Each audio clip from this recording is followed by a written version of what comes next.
Ladies and gentlemen, to the Streets of Talking. We're talking about and discussing radio personalities in connection with part 3 of the Self-Check, Self-Responsibility series.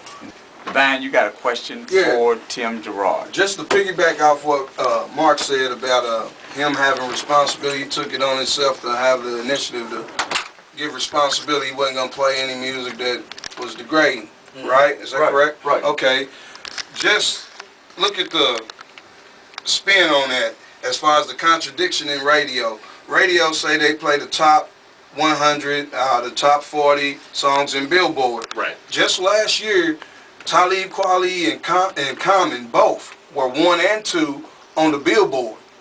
Well, they were 1 and 2 on the Billboard album chart. We play singles. Well, I understand, so but I'm saying that's kind of where the dichotomy comes in, because you have big artists, heritage artists that come out, and in the first week or two, they open at the top of the charts, 1 or 2, because people are looking for the next bright, shiny new object, and we all get that and understand that. Right.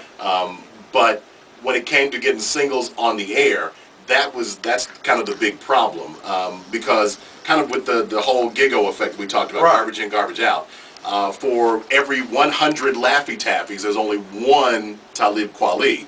So just by sheer force of numbers, we're going to have hip-hop that's not necessarily as smart as he or Mos Def or somebody like that, because the sheer numbers are going to hold the rest of it down. So because he's not able to, they're not able to have that single, even though their album is number 1 and 2 in the nation, the single, they won't be played because their singles is not generating enough buzz per se. Well, and that's what we do. We do singles radio, and then what happens for people that like, an artist, they go support it first week. We do the same thing with movies. The movies that we're excited about, we go see that first week, second week, stuff like that, because we want to, be part of the know. We want to be hip. But in terms of getting those singles on, that's kind of the record company's onus if they want to.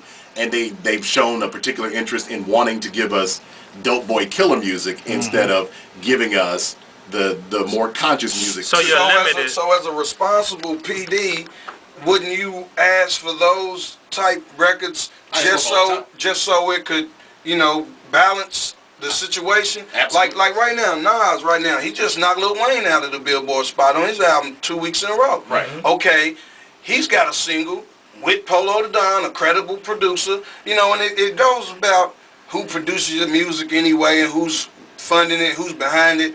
So still, we haven't even heard the hero for real. I mean, we've heard it, Efeezy may play it, Q may play it, but as far as getting it out to the people, as what Nas is saying consciously, that kind of, helps break the ice between the boom bap and the gun shooting and the shaking it in the clubs. No, I agree with that.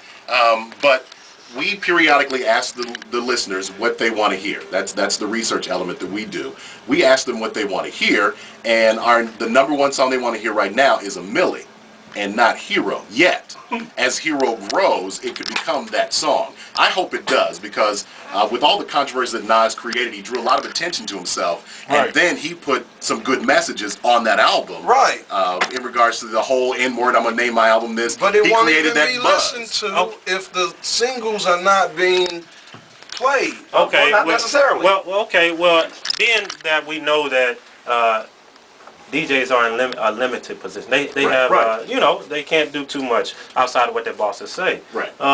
How do you personally, because it is self-check, how do you personally deprogram yourself after listening to hours and hours of what Laffy Taffy and many call, the dumbing down of the music? What do you do for yourself? Well, for me, it's easy for me because I'm a DJ on 101.3, and we don't have the issue like that per se, because it's R&B and classic soul, mostly the classic soul and a little bit of today's R&B. So I don't have to really deprogram myself when I come off the air, because I already have the uplifting messages that Marvin put out and the uplifting messages that Luther put out. Mark has a different channel.